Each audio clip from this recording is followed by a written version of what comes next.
প্রথম 15 ওভার শ্রীলঙ্কা যেভাবে ক্রিকেটটা খেলেছে মনে হচ্ছিল এটা শ্রীলঙ্কা না কোনো বারমুন্ডা হল্যান্ড এরকম কোনো টিম একটা। এইটা হচ্ছে নরেন্দ্র মোদী স্টেডিয়াম, যেখানে আমরা টি-20 ওয়ার্ল্ড কাপ 2026-এর ফাইনাল দেখতে পাবো ইন্ডিয়া ভার্সেস সাউথ আফ্রিকা বা ইন্ডিয়া ভার্সেস নিউজিল্যান্ড। কারণ সাউথ আফ্রিকা ভার্সেস নিউজিল্যান্ড 4ই মার্চ আছে এবং ইংল্যান্ড ভার্সেস ইন্ডিয়া বা ওয়েস্ট ইন্ডিজ যেটা তোমার কলকাতাতে হবে সেটা হবে 5ই মার্চ। আগামীকাল ইন্ডিয়া ভার্সেস ওয়েস্ট ইন্ডিজ, যেখানে আমার মনে হয় ইন্ডিয়া ওয়ান সাইডেড ম্যাচটা জিতছে এবং তোমার ইন্ডিয়া ভার্সেস ইংল্যান্ড সেই ফাইনাল হচ্ছে এবং ইন্ডিয়া ফাইনাল খেলছে, সেটা তোমার সাউথ আফ্রিকা হোক কি তোমার নিউজিল্যান্ড হোক। ইন্ডিয়া ভার্সেস ইংল্যান্ড বা সাউথ আফ্রিকা, সরি ইংল্যান্ড না সাউথ আফ্রিকা বা তোমার নিউজিল্যান্ড হবে ইন্ডিয়ার সাথে ফাইনাল, ওটাও নরেন্দ্র মোদী স্টেডিয়ামে, যেখানে 1,20,000-এর বেশি পাবলিক থাকবে, জমে যাবে, পুরো মজা আসবে। যাই হোক, শেষ ওভারে যখন তোমার 28 রান দরকার আছে, সাইন্স আফ্রিদি শেষ দুটো বলেই ওয়াইড ছিল। আমি বলবো হ্যাঁ ওয়াইড ছিল, অনেকেই বলবে ব্যাটসম্যান তো মুভ করেছিল, ব্যাটসম্যান মুভ করেছিল কিন্তু সাইন্স আফ্রিদির বলটা রিলিজ করার পর আর বলটা হাত থেকে রিলিজ হয়ে গেলে ব্যাটসম্যান যেখানে দিচ্ছে সেখানে যেতে পারে।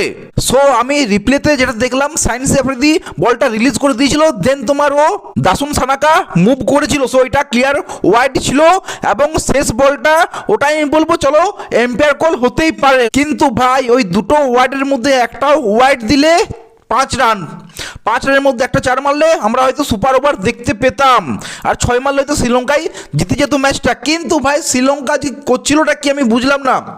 প্রথম 15 ওভার শ্রীলঙ্কা যেভাবে ক্রিকেটটা খেলেছে মনে হচ্ছিল এটা শ্রীলঙ্কা না কোনো বারমুন্ডা হল্যান্ড এরকম কোনো টিম একটা।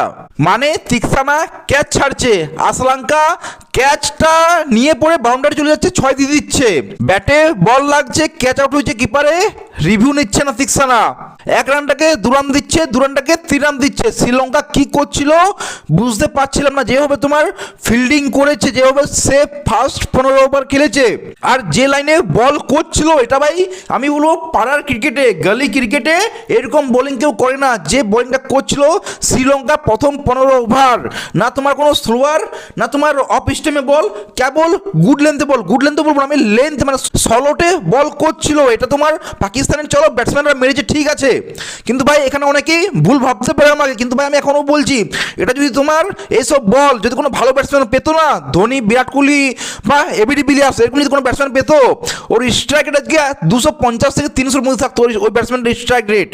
এই যে ফাকার জামান 200 স্ট্রাইক রেট ব্যাটিং করেছে, কি তোমার সরফরাজ খান বলছি ফারহান, ওপেনারটা ফারহান সাবিজাদা ফারহান, ও ভাই 170-এর স্ট্রাইক রেটে ব্যাটিং করেছে। চলো ফাকার জামান ডাউন খেলেছে নো ডাউট, আমার মনে হয় খুবই ভালো খেলেছে ফাকার জামান, এবং তোমার ফারহান আমার মনে হয় ভাই 166 স্ট্রাইক রেটে ব্যাটিং করা কখনোই উচিত ছিল না।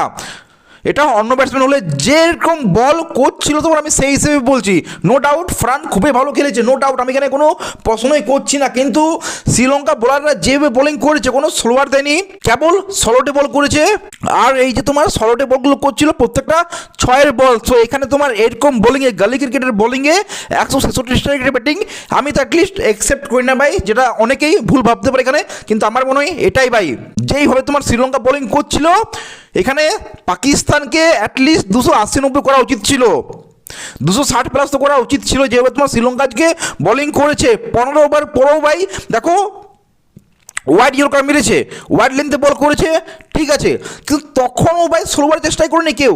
পুরো 20 ওভার যদি দেখো শ্রীলঙ্কার, ওর থেকে বেশি তোমার পাকিস্তানের নসিম শাহ ও তোমার স্লোবার মেরেছে।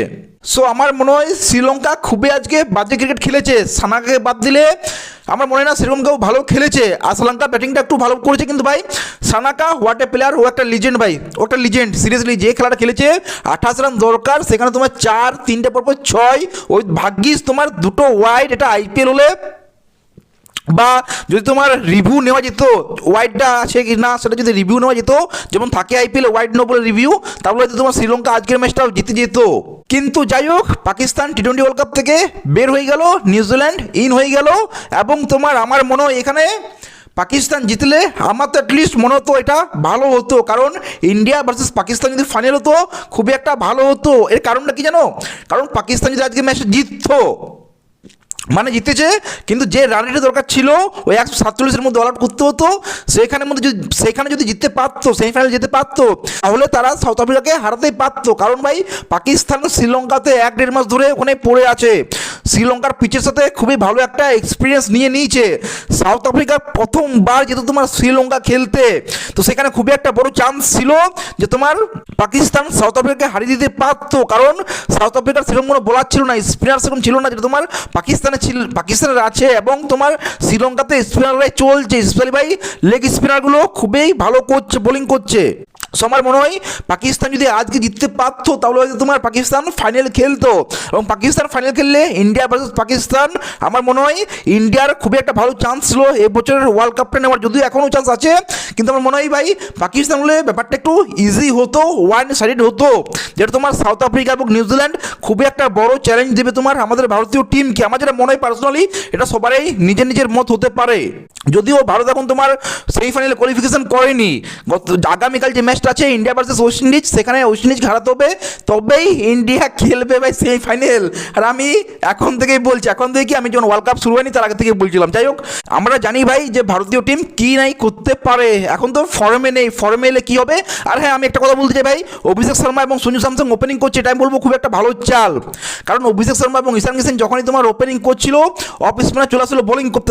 সো ভাই সঞ্জু স্যামসন আসছে, সো অফ স্পিনার বোলিং করতে আসছে না, আর যদি বোলিং করতেও আসে কোনো অফ স্পিনার, সঞ্জু স্যামসন তাকে ভালোই মাঠটা দেবে। তো ভাই এটা একটা খুবই ভালো চাল বলবো আমি গৌতম গম্ভীরের। কিন্তু যাই হোক ভাই, শ্রীলঙ্কা যেভাবে আজকে তোমার ব্যাটিং করেছে, বোলিং করেছে, ফিল্ডিং করেছে, ব্যাটিংটা চলো খুবই ভালো করেছে, কিন্তু ভাই যেভাবে তোমার ফিল্ডিং করেছে খুবই বাজে ফিল্ডিং করেছে, খুবই বাজে বোলিং করেছে, এরকম একটা আমি তো মানি না। শ্রীলঙ্কাকে আমি খুবই একটা ভালো টিম হিসেবে দেখি। সো শ্রীলঙ্কার কাছে আমি এরকম ফিল্ডিং, এরকম বোলিং আমি তো অ্যাটলিস্ট আশা করেছিলাম না যে এত খারাপ, মানে খুবই খারাপ, আর বিলো অ্যাভারেজ। একটা অ্যাভারেজ থাকে কি, অ্যাভারেজ চলো একটা ভালো খারাপ থাকে, এটা ভাই বিলো অ্যাভারেজে বোলিং করেছে। যদি কেউ ম্যাচটা দেখেছো তারা জানবে আমি কি বলতে চাইছি। কিন্তু দেখো পাকিস্তানের আজকে ফাকার জামান ওপেনিং করেছে, আমি যেটা প্রথমে বলেছিলাম ভাই, যে ফাকার জামান আর ওই যে আবরার আহমেদ আছে, ওকে খেলাতে হবে, তবেই তোমার পাকিস্তান জিতবে। যদিও তোমার জিতলো না পাকিস্তান, কিন্তু হ্যাঁ ফাকার জামান দারুণ দারুণ বোলিং, দারুণ ব্যাটিং করেছে, এবং তোমার ওই বোলারটাও খুবই ভালো বোলিং করেছে। সো আমি যেটা বলছিলাম না, হলো এটা পাকিস্তানকে অনেক আগে থেকেই করা উচিত ছিল, এবং নামাজের জায়গায় আমার মনে হয় তোমার এই পিচে ফাহিম আশরাফকে খেলানো উচিত ছিল, বা নাসিম শাহের জায়গায় তোমার ফাহিম আশরাফকে খেলানো উচিত ছিল। এনিওয়ে, আগামীকালের ম্যাচটার জন্য খুবই আমি এক্সাইটেড আছি, ইন্ডিয়া ভার্সেস ওয়েস্ট ইন্ডিজ। দেখো ওয়েস্ট ইন্ডিজ আমি এই নিয়ে একটু পরে ভিডিও বানাবো, কালকে ভিডিওটা বানাবো ইন্ডিয়া ভার্সেস ওয়েস্ট ইন্ডিজ নিয়ে। তো এই নিয়ে তোমরা কি বলবে কমেন্টে জানাও। ভিডিও ভালো লাগলে লাইক, শেয়ার, সাবস্ক্রাইব করে দিও। দেখা হচ্ছে পরে, টেক কেয়ার, সি ইউ।